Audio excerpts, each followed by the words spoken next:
Hello student, कैसे हो सभी। उम्मीद करता हूँ सभी अच्छे होंगे। हम पढ़ रहे हैं एमएससी मैथ्स के लिए सिलेबस पेपर थर्ड। हम पढ़ रहे हैं यूनिट फर्स्ट और डिफरेंशियल इक्वेशन में आज हम एक्सरसाइज करेंगे 3.3 जिसमें changing the independent variable from x to z, ये मेथड हम यूज़ करेंगे। तो एक्चुअली हम ये बुक यूज़ कर रहे हैं, डिफरेंशियल इक्वेशन पार्ट थर्ड में है। ये जेपीएच की बुक है, ये इसके राइटर हैं। तो इसी की एक्सरसाइज हम कर रहे हैं। तो 3.3 से पहले जो एग्जांपल है वो हमने कर लिए। तो ये एग्जांपल इसमें हैं, ये हमने कर लिए। आज हम करेंगे इसके एक्सरसाइज के क्वेश्चन। तो पहला क्वेश्चन अभी हम करेंगे, तो हमने सॉल्व कर लिया है, मैं आपको समझा देता हूँ। तो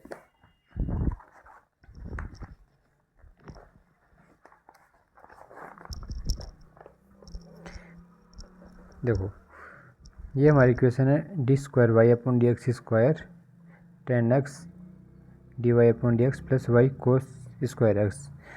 ऑलरेडी स्टैंडर्ड फॉर्म में है। तो यहाँ पे p की वैल्यू होगी tan x, q की value q cos² x, r की वैल्यू होगी 0।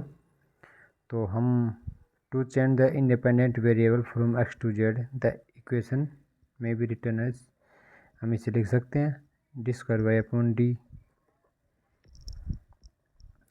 ये z में हम कन्वर्ट करेंगे।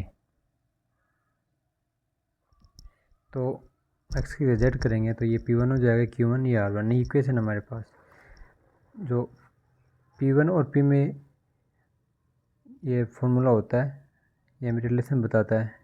p1 = d²z/dx² plus p dz/dx/dz/dx का होल स्क्वायर। और ये फॉर्मूला बेसिक से कैसे आया हमने पढ़ लिया। ये q1 का फॉर्मूला, ये r1 का फॉर्मूला, r/dz/dx होल स्क्वायर। ठीक है। अब हम choosing z such that q1 = constant 1। q1 को हमने 1 सेलेक्ट कर लिया। कैसे किया, ये हम आइडिया लगाएंगे इसी इक्वेशन से। या q की वैल्यू cos² x है, ये तो हमारे पास अलजेब्रिक फंक्शन है। इसके कांस्टेंट में क्या है, 1 है मान लो। तो 1 हमने सिलेक्ट कर लिया, तो इससे हमारा काम बन जाएगा। अब जैसे q1 = 1 सेलेक्ट कर लिया, ऊपर अब हमारे पास आता है q की वैल्यू cos² x है, नीचे cos² x करना पड़ेगा। तो यहाँ पे जो फॉर्मूले में होता है dz/dx का होल स्क्वायर, इससे कंपेरिजन करेंगे तो dz/dx² की वैल्यू हो गई cos² x, यहाँ स्क्वायर से स्क्वायर कट गया, dz/dx की वैल्यू cos x। ठीक है। अब यहाँ से हम ये दो वैल्यू निकालेंगे, पहले इसका डिफ्रेंशिएशन कर लेंगे, फिर इसका इंटीग्रेशन कर लेंगे। ठीक है। अब यहाँ पे p1 की वैल्यू निकालेंगे फॉर्मूले से, वो आ जाएगी हमारे पास 0, और r1 की वैल्यू ऑलरेडी 0 है। ठीक है। अब हम क्या करेंगे, hence the reduced equation is d²y/dz² plus y = 0. It is linear differential equation which is constant coefficient। ये इक्वेशन हमारे पास बन गई। और ये क्या है, linear differential equation with constant coefficient. इस तरह के क्वेश्चन हमने काफ़ी किए हैं। अगर ये जेड के साथ है इक्वेशन, फॉर जेड के लिए लीनियर डिफरेंशियल इक्वेशन है, तो इसको हम सॉल्व करेंगे। इसका एक्सिलरी इक्वेशन होगा m² - 1 = 0। तो यहाँ से m की वैल्यू आ गई 1। ठीक, अपना यहाँ पे प्लस आएगा क्योंकि m² + 1, m² m की पावर यहाँ पे जितनी डिग्री का ये जितने ऑर्डर का ये है ना इक्वेशन, उतनी पावर प्लस y के जो मल्टीपल में है वो बराबर 0। तो यहाँ से m की वैल्यू ±1 आइटा। तो आइटा के लिए सेफ का मान होता है कोस और साइन में, तो कोस z साइन z ये आ गया। पी हमारे पास है 0 क्योंकि r की वैल्यू यहाँ पे 0 है। तो y की वैल्यू आ गई c1 cos z plus c2 sine z। z की वैल्यू वापस रख देंगे, c1 cos sin x plus c2 sine sine x, ये हमारा आंसर हो गया। ऐसे क्वेश्चन 2 में करेंगे। अब हम क्या करें, d square y upon d x square minus 1 + 4 e x d y upon d x plus 3 e की power 2 x y equal to e की पावर 2 एक्स प्लस ई की पावर एक्स। यहाँ पे पी की वैल्यू है -1 + 4 ई एक्स, क्यू की value 3 e की power 2 x, r की वैल्यू है ई की power 2 x plus e x. ठीक है, और अब हम करेंगे to changing the independent variable from x to z the equation में बी रिटर्न एज। इन्हें इक्वेशन लिखेंगे और यहाँ पे P1 Q1 R1 इन तीनों को फॉर्मूला लिख देंगे। जो रिलेशन बताता है P1 का P के साथ, जो रिलेशन बताता है Q1 का Q के साथ, R1 का R के साथ। अब हम यहाँ पे फिर से Q1 एज्यूम करेंगे। एज्यूम क्या करेंगे, Q से देखकर इसके मल्टीपल में या तो Q1 हम 3 मानेंगे क्योंकि ये तो अलजेब्रिक हमारा फंक्शन हो गया, मल्टीपल में 3 है, या तो Q1 3 मानेंगे या 1 भी मान सकते हैं। तो अभी हम कर रहे हैं 3 मान के,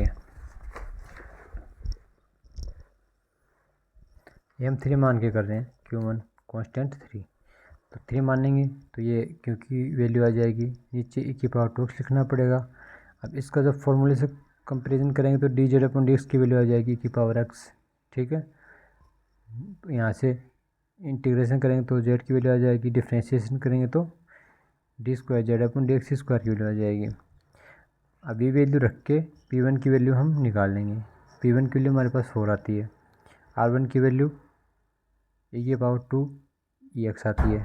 ठीक है, अब यहाँ से P1 Q1 R1 की जो रखेंगे तो हमारे पास ये इक्वेशन प्राप्त होती है। अब हम क्या करेंगे, इसका हमें सॉल्व करना है। तो ये भी लीनियर डिफरेंशियल इक्वेशन है विद कांस्टेंट कोफिशिएंट। हालांकि इसमें दोनों ऑर्डर है, फर्स्ट ऑर्डर भी है सेकंड ऑर्डर भी है। तो इसका ऑक्सिलरी इक्वेशन क्या होगा, m² - 4m + 3 equal to 0। m की वैल्यू 1 3 आ रही है तो CF बन जाएगा 1। अब यहाँ पे इमेजनरी नहीं है, रियल है, रियल के लिए वैल्यू ई की पावर में आएगी, ई की पावर 1 एक्स ई की पावर 3 एक्स। हालांकि ये इक्वेशन जेड के लिए है तो यहाँ पे ई की पावर जेड और ई की पावर 3 जेड आ जाएगा। ठीक है, अगर एक्स में रहती तो यहाँ पे भी एक्स आ जाता है। ठीक है, अब पी आई निकालेंगे क्योंकि आर की वैल्यू हमारे पास ई की पावर 2 जेड है, तो ई की power 2 z upon capital d square y d square -4d 3, क्योंकि डी अपॉन डी जेड को मान लेंगे कैपिटल डी और वाई हमारा कॉमन आ जाएगा फिर।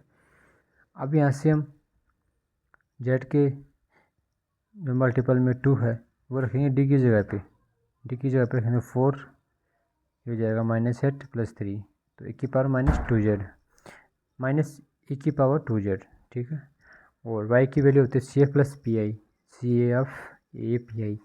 अब जेड में है तो जेड की वैल्यू रख देंगे हम जेड इक्वल टू ई की पावर 2 EX। ये हमारे पास जेड की power Z equal to e की पावर एक्स, तो ये हम रख देंगे। ये हमने ओल्ड फिर से एक्स की जेड करना पड़ेगा,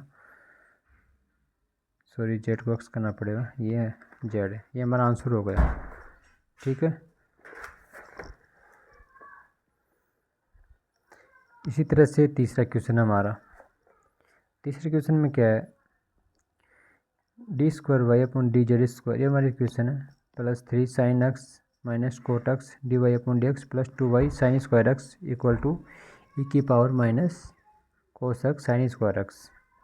यहाँ पे p की वैल्यू है 3 sin x - cot x, q की वैल्यू है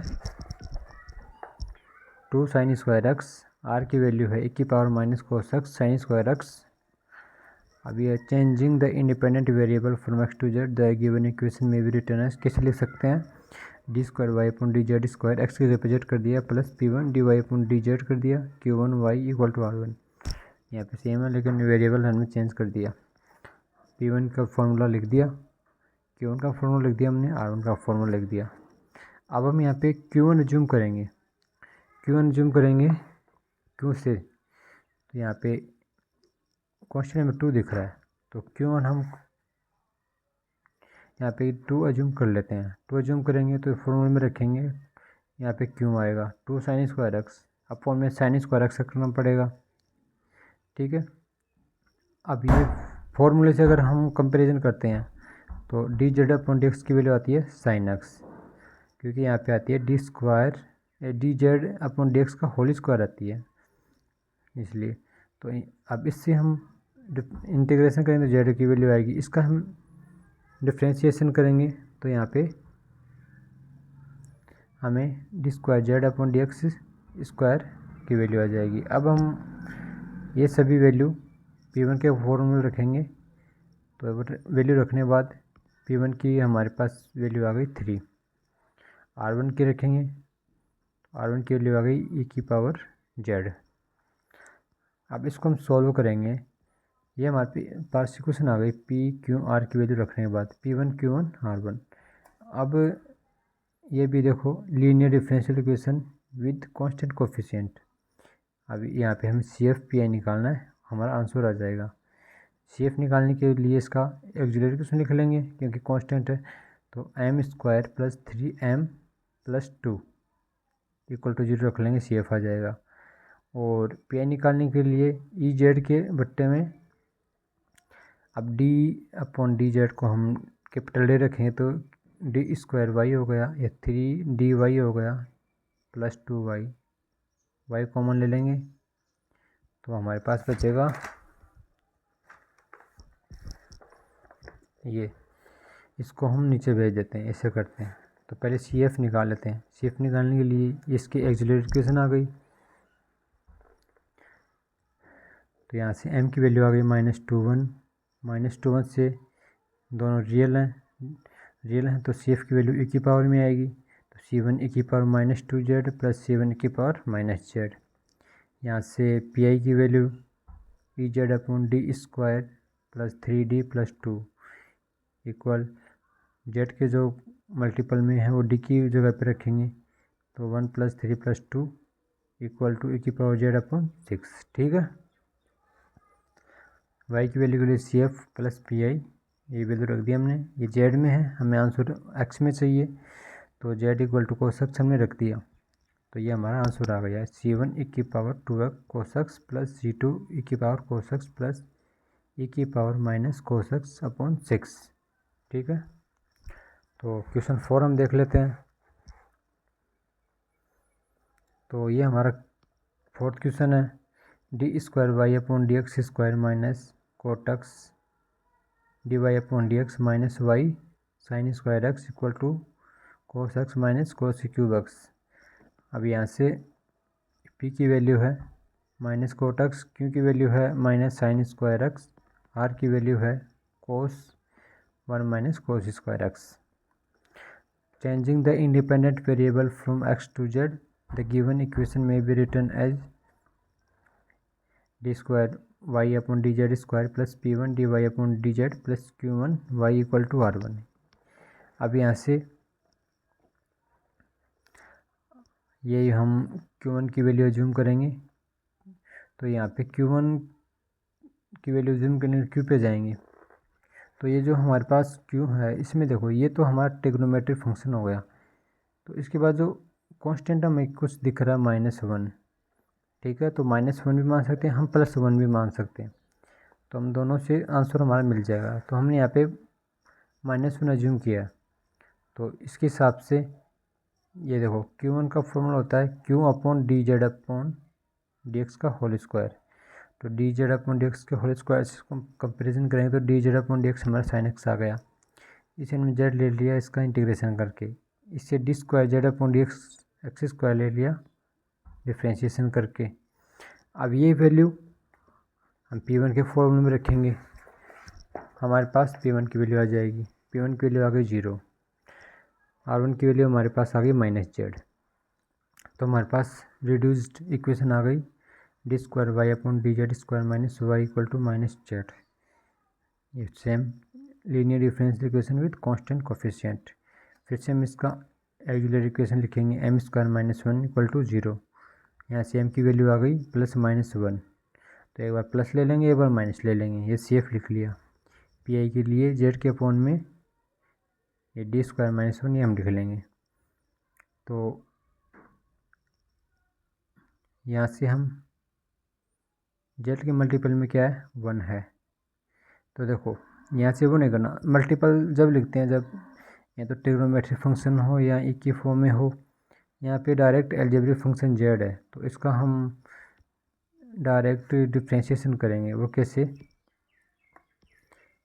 यहाँ से हमने -1 कॉमन ले लिया, -1 कॉमन लिया तो इससे कट गया, तो ये माइनस माइनस कट गया, ये बन गया 1 - d²। इसको ऊपर ले जाएंगे तो -1 की पावर के रूप में लिख देंगे। ठीक है, अब हम यहाँ से क्या करेंगे, इस फॉर्मूले का विस्तार करेंगे। तो इसका विस्तार आपको मैंने बताया पिछले क्वेश्चन में, तो ये होता है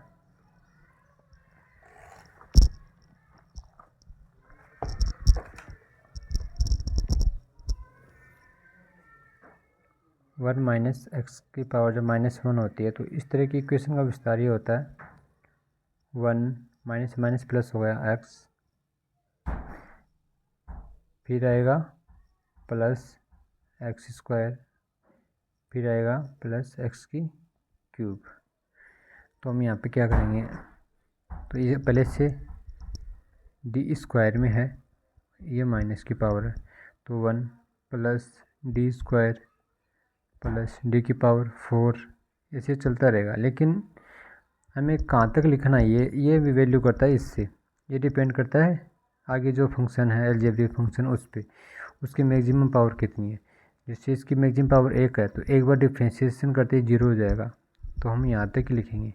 वैसे इससे भी 0 हो जाएगा, क्योंकि d² है, तो 2 बार डिफ्रेंशिएशन करेंगे तो 0 हो जाएगा, तो इसकी वैल्यू 1 तक की भी काफ़ी है, तो यहाँ पे हम रखें तो z हो जाएगा।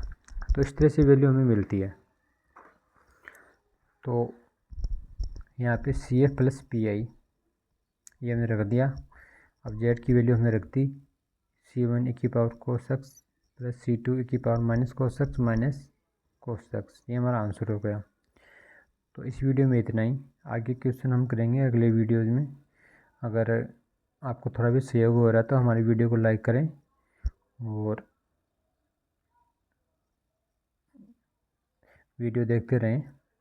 अभी तक के लिए धन्यवाद, बाय।